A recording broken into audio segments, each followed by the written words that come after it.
Hi, everybody, and welcome to a little course on the ego and shadow work. Shadow work is a process of spiritual healing where we really look at the darker aspects of us. The darker aspects form because of our human life that we have and how difficult this life is. And the shadow aspects of us are the darker aspects of us that are the programs, the conditionings, the trauma, and the wounds that accumulate within our energetic fields, even within our body and within our minds, that prevent the light of us from shining through and prevent us from being our authentic selves, prevent us from recognizing our inherent spiritual gifts and all of the things that just keep us very dense and very in our minds and often manifest into, mental health disorders and physical health complications as well.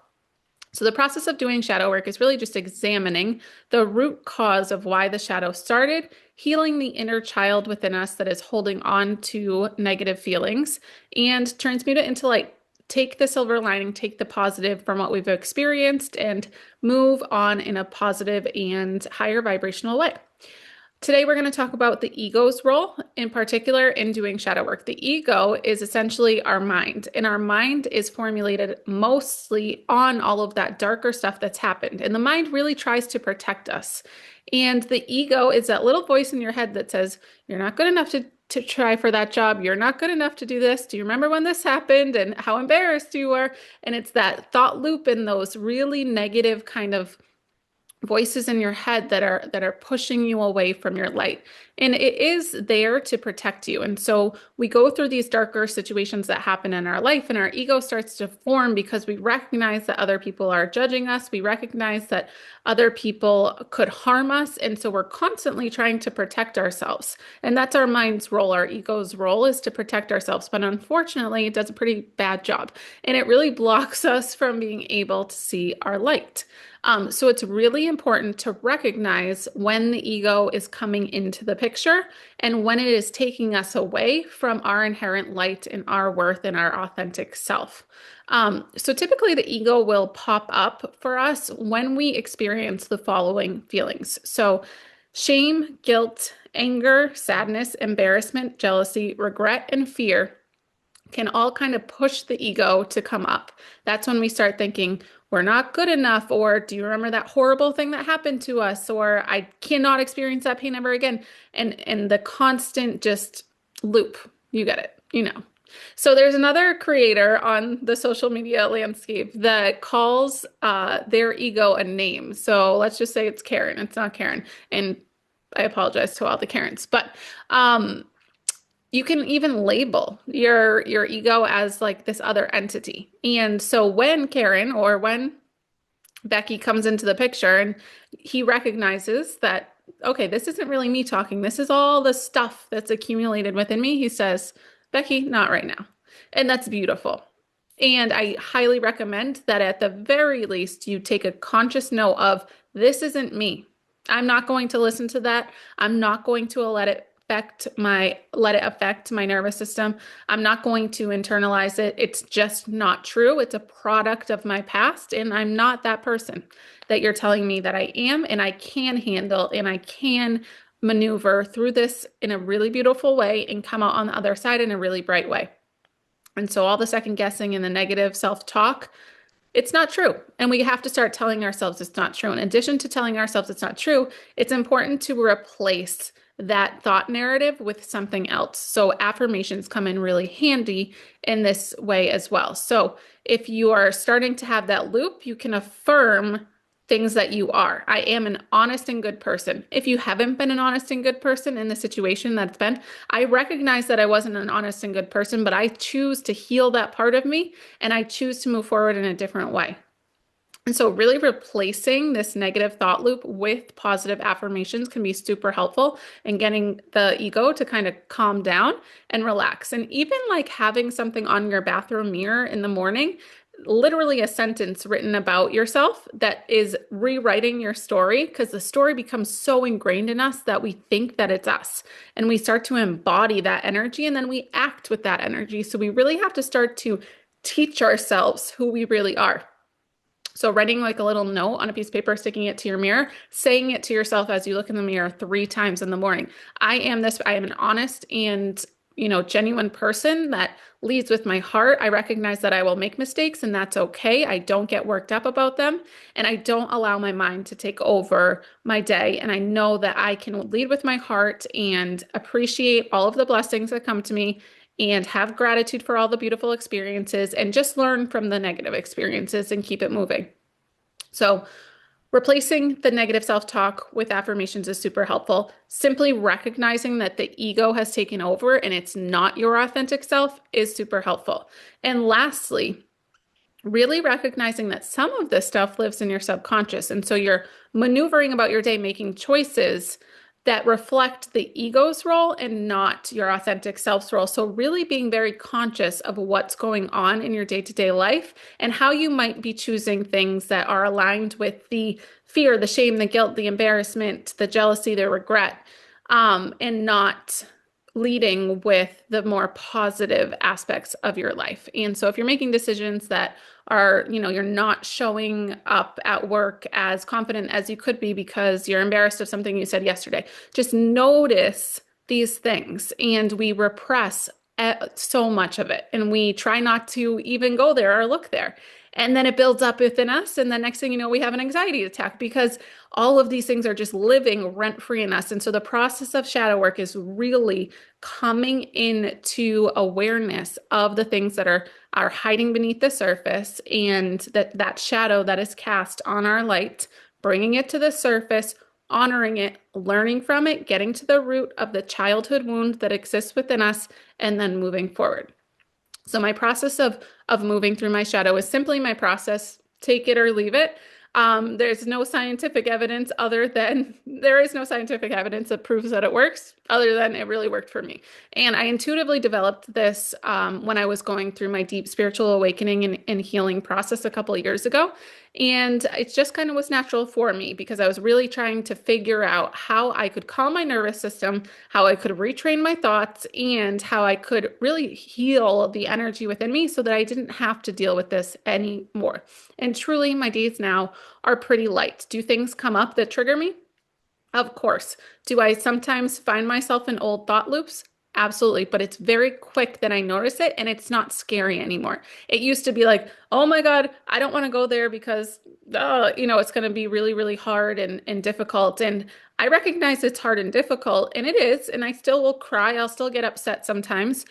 But I know that that's the process of life. And I've become very comfortable in understanding that the most light that we can accumulate in this life and the most light, not even accumulate because we are the light, but the most light that we can bring out of ourselves in this life typically comes from us addressing the darkness. And so I appreciate all of the experiences that I've had in order to make me into the person that I am today.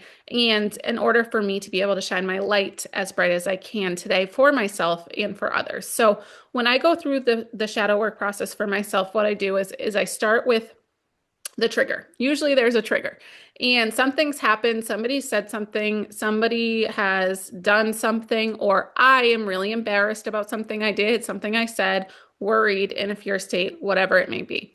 So I notice either the thought loop starts or I have a feeling within my body or my nervous system. And that's typically how I notice the trigger. And then I will sit with myself. So if I'm at home and like I have time, I will go through this process.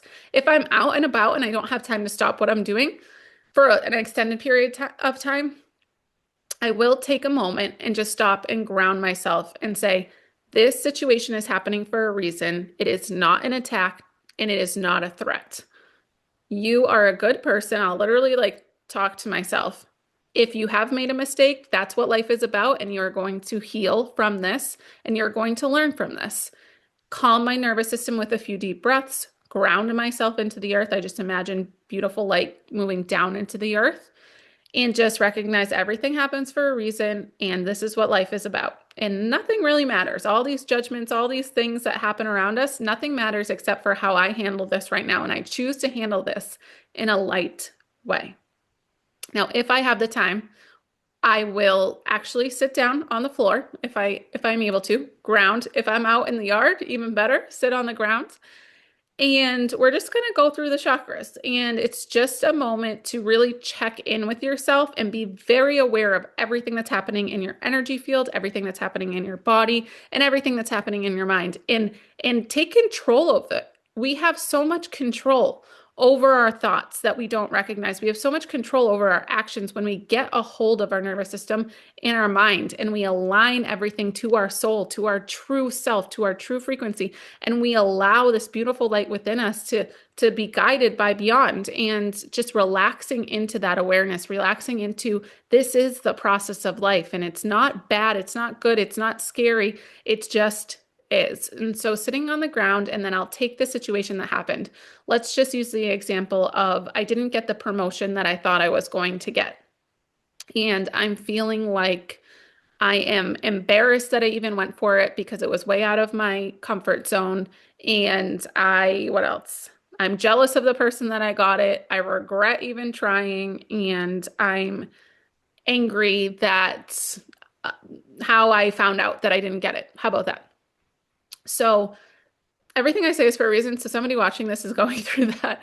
I don't think it's ever quite happened to me in that way. So yeah, somebody is watching this and definitely being like, oh my God, that's exactly what's happening to me. So, I've had plenty of negative emotions, just never that specific experience. So I'm sitting on the ground outside and I'm going to start with my root chakra. My root chakra is where my like family stability lives from my childhood, how well off I am with food, water, shelter, money. So I'm going to tune into the root chakra, and it's a red ball of light right at the base of your spine. And I imagine that ball of light moving in a stable way. Maybe it's not moving in a stable way when you start this process, but I fix it in my mind's eye, in my imagination. Just imagine it moving in a beautiful way. And I just say to myself, okay, right now in this moment, are my basic needs met? So my nervous system is reacting. I start having these loops of this, this always happens to you. Why do you keep putting yourself in those positions? You're not that good at your job, blah, blah, blah. So this root chakra is reminding me that I have all my basic needs met and I'm here for a reason. And so I have water, I have food, I have shelter, I have money. Even if you don't have a lot of money at that time, do you have enough to live right this second?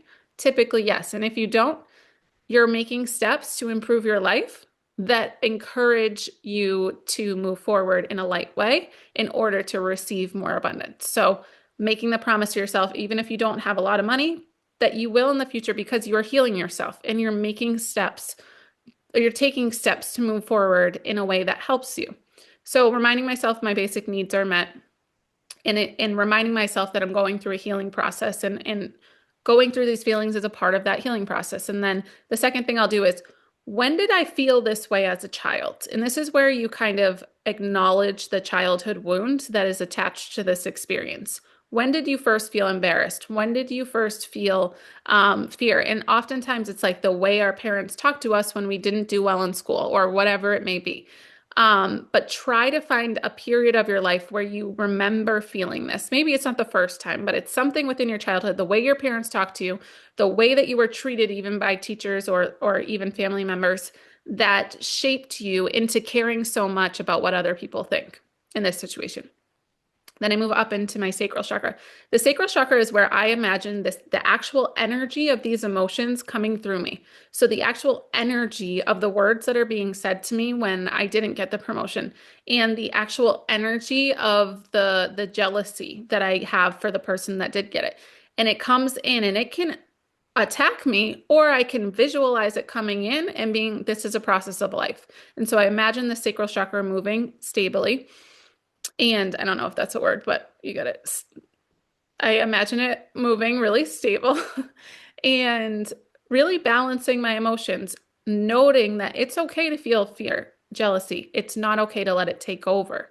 This is an experience that's happening in life. It's not who I am. It's not necessary to allow it to consume me. And I have the power in my solar plexus, which is next, to decide to take in this energy and filter it in a different way than I have in the past. So the sacral chakra and the solar plexus are really working together here. It's coming in and I'm balancing it through the sacral. And then the solar plexus is allowing me to really have the willpower to change the way I am reacting to a trigger. And I remind myself as I tune into the solar plexus, which is a yellow ball of light right above your navel, I am really, really, really in control here. I don't need a certain outcome. I just need to process this differently and make decisions that lead me towards my highest good. And at this moment, that decision is to process this energy differently. And maybe it's even to align myself and continue to work on my triggers and reminding yourself of that with the solar plexus. Maybe it's that I have the willpower to, leave this job if it's not suiting me and go somewhere else. Like finding that willpower to move yourself in the right direction, whatever that means for you. Moving yourself in the direction that leads with the heart, not the mind, okay?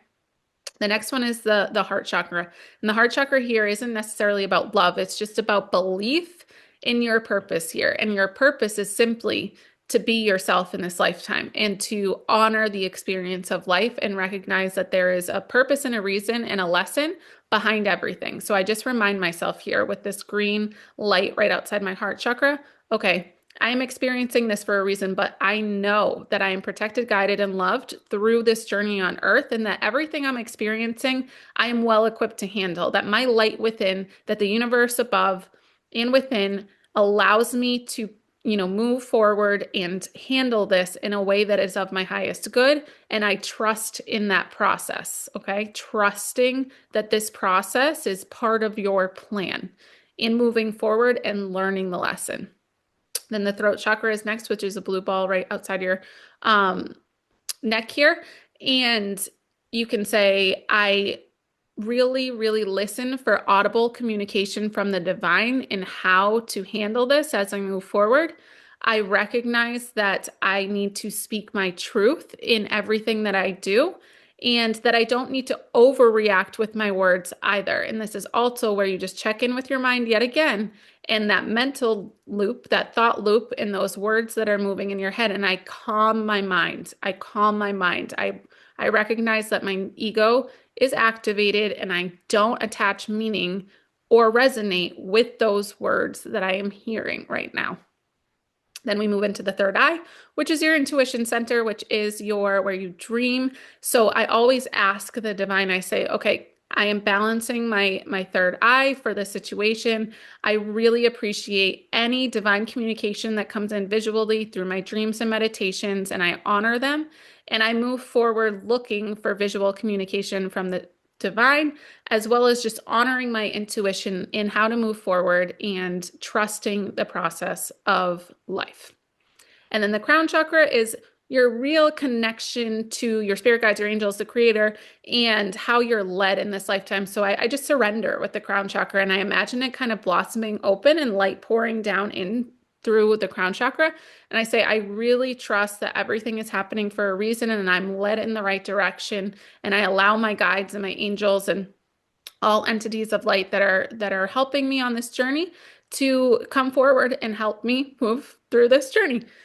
And then I'll imagine that light coming through my crown chakra and coming through my whole body and just clearing any dense or negative energy that is moving through my body. I then once again check in with my nervous system, and the nervous system should be checked in with the sacral chakra as well. I'm not sure if I said that, but really taking some deep breaths.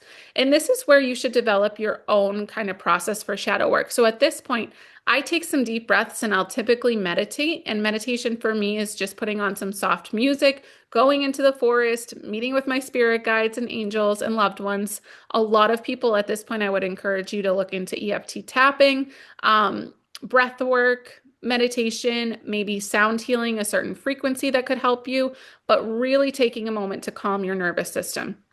And really, again, keeping the affirmations present as thoughts come up and just relaxing and calling in the light.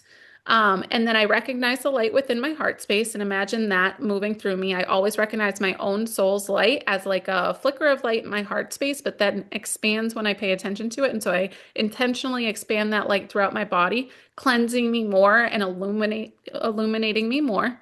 And then I ground myself into the earth one more time and I really say, I know I'm here on this earth for a reason. I know I'm here to learn this lesson. And I am so grateful for the opportunity to be so present that I'm not allowing my nervous system and my ego to run away with me. And I am grounding myself into the moment and healing, just having that gratitude for the healing process. And then I imagine the universe bringing light all around me and kind of swirling it away and then clearing any dense energy, almost like a vacuum into the light. And I just say gratitude again and say thank you so much for this process. And I am calm and I move forward in a light and happy way. Now, when you developed the or when you, I'm sorry, when you identified the childhood wound, this is where you, if you have time, go into a inner child meditation and go, you can do it like a guided meditation on YouTube, or you can simply just go into your mind and imagine yourself at that age and maybe go for a walk with this little girl in the woods. So say I'm 9 years old and my parents absolutely tore me apart for failing math tests. This is a real story, actually. And then I've realized through this job situation that I've always put a lot of pressure on myself to perform at a really high standard because of the situation that happened when I was 9 years old. And so I'll go back and I'll take a walk with that little girl. I'll hold her hand and I'll say, how did you feel when that happened? And really kind of bring back the traumatic experience as much as you can and do it carefully. And as I said, take it or leave it. If you don't feel comfortable or like you're ready to kind of bring back some of the trauma that happened in your childhood, tread lightly. If you feel called to seek medical professional help, please do that. This is just a tool that helped me. So I would go back to this little girl that's walking in the woods and I'd sit with her and I try to feel what she felt at that time, like really feel what she felt and really remember the darker experience that happened and just maybe give her a hug and just really reflect within myself and say, okay, this is why I am the way I am, but this is in the past and we don't have to hold on to this anymore. And maybe talk to her and say, I think we should move on from this. I've come so far and I don't need to put so much pressure on myself anymore. Like I'm doing well for myself. And do you think we can do that? And just feel her lighten and or him, but feel them lighten and be like, all right, let's go and walk away in a lighter way. And that's like a metaphor for what you're going to do in your physical life after you do this process. So doing an inner child meditation after all this, and I know it sounds like it's a really like long process, but once you start doing it, it's just like you just go through the motions and it feels so good after because it feels like you healed like this thing that's been living inside of you for so long and you're bringing attention to this stuff. And just the act of taking the time to consciously heal can do so much for us. Like that is something to take pride in. That is something to have gratitude for. And not only will the work lead to a lighter life, but I think just honoring the fact that you are healing and you are taking the initiative is amazing too. So the ego's involvement in all of this is really just that voice, and it's really rewriting that voice, doing the affirmations, and really just acknowledging that that voice is not you. So I hope this helps you in understanding the ego's role as far as shadow work goes and how to maneuver through the shadow work steps from my perspective. So I hope this helps you and have a beautiful night.